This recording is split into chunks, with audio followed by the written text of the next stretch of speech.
మీరు MLA campaign ఉండగానే మీరు నియోజకవర్గంలో ఒక గ్రామాన్ని మోడల్గా తీసుకుని ముందుకి వెళ్ళే ఉద్దేశంతో వచ్చేస్తారు. ఇది ఆ గ్రామం ఏంటి, ఆ గ్రామంలో ఏది చేపడదాం అంటే కాదు, నేను ఇన్స్పిరేషన్గా తీసుకున్నది ప్రాతల మరక. ఆ గ్రామంలో మరి శివవర్మ గారు ఆ గ్రామాన్ని అభివృద్ధి చేసిన తీరు చూస్తే అసలు నాకు చెప్పాలంటే మెంటలు వచ్చింది.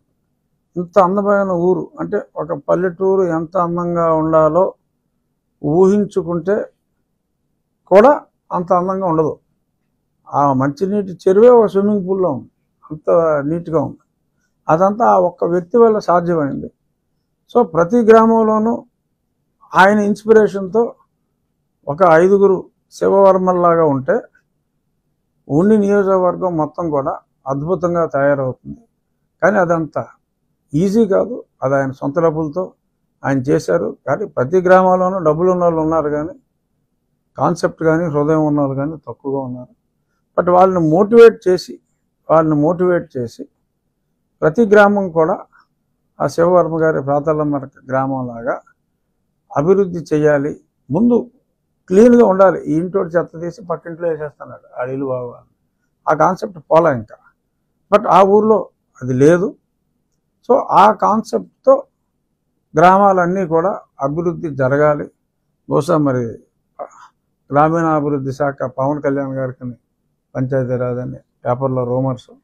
డెఫినెట్గా పవన్ కళ్యాణ్ గారిని నేను రేపు అసెంబ్లీ సమావేశాల్లోనే ఆహ్వానిస్తా. మీరు ఈ ఊరు వచ్చి చూడండి.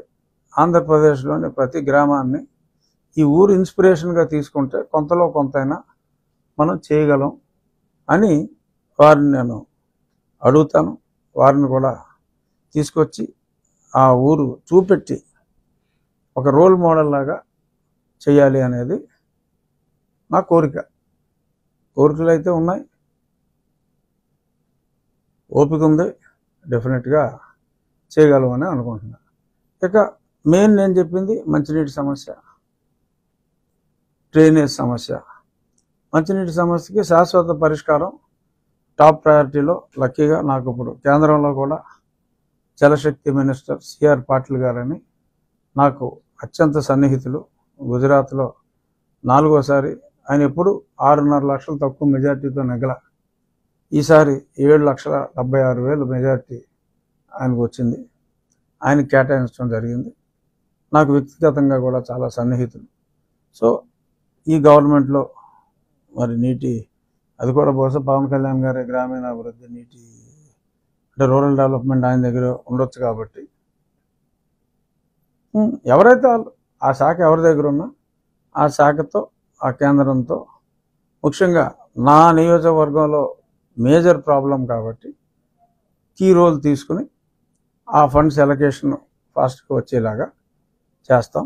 ఈలోపు ఆ పరిమళ నుంచి ఆ ఉన్న లైన్కి ఆ మరమ్మతులన్నీ చేసి దానివల్ల ఒక 45-46 గ్రామాలకి, ఈ 70లో 45-46 గ్రామాలకి టెంపరీగా ఒక మంచి పరిష్కారం వచ్చే అవకాశం ఉంది.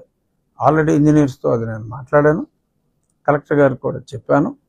రేపు మా అసెంబ్లీ సమావేశాలు అయ్యాక కలెక్టర్ గారితో మీటింగ్ పెట్టుకుని ఆ పని కూడా ప్రారంభించి తాత్కాలిక ఉపశమనం, దానికి పెట్టిన ఖర్చు రేపు ఆ పర్మనెంట్ దాంట్లో కూడా ఇంటిగ్రేట్ అయ్యేలాగా, వేస్ట్ అవ్వకుండా ఉండేలాగా చేస్తాను. అలాగే ఈ గుర్రపు డెక్క ఈ నివారణకి ఒక డ్రైన్ గురించి మన కలెక్టర్ గారితో మాట్లాడటం జరిగింది.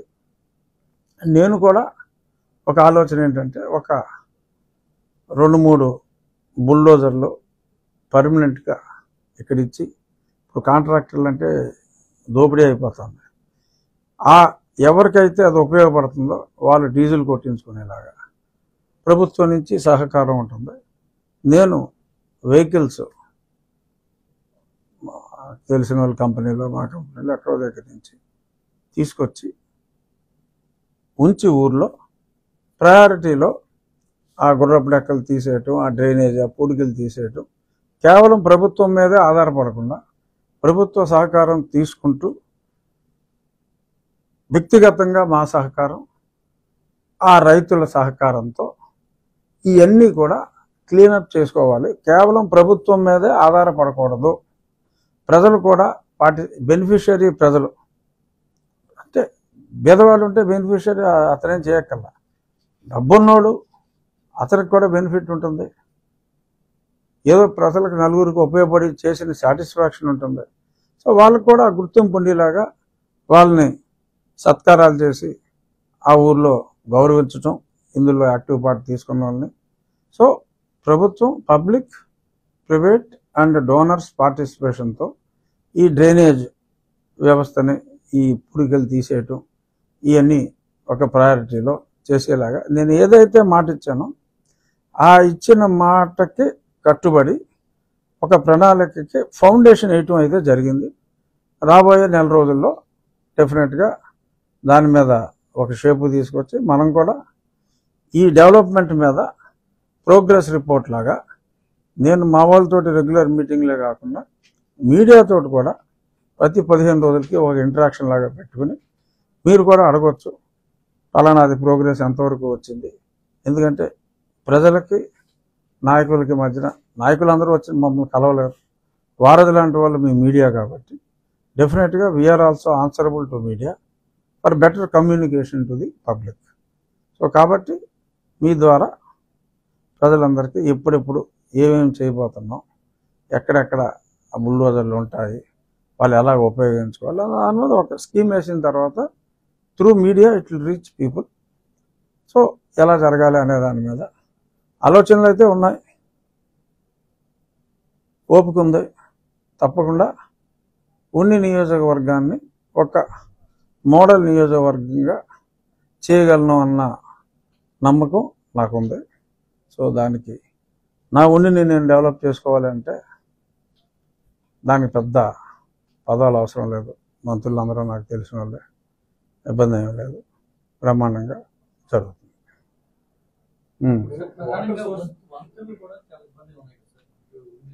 ఇది అది మెయిన్ ఈ వంతెన, మా కోపెల్ల వంతెన, అది నేను గతంలోనే వైఎస్ఆర్ గవర్నమెంట్లో ఉన్నప్పుడే క్లియర్ చేయించా.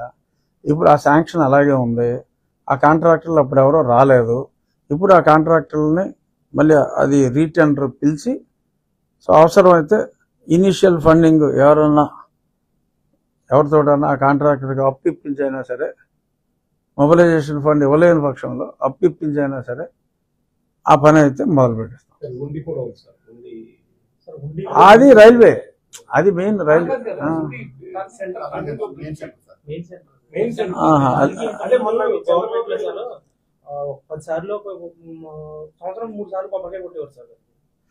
ఆల్రెడీ 30 సార్లు అయిపోయిందా?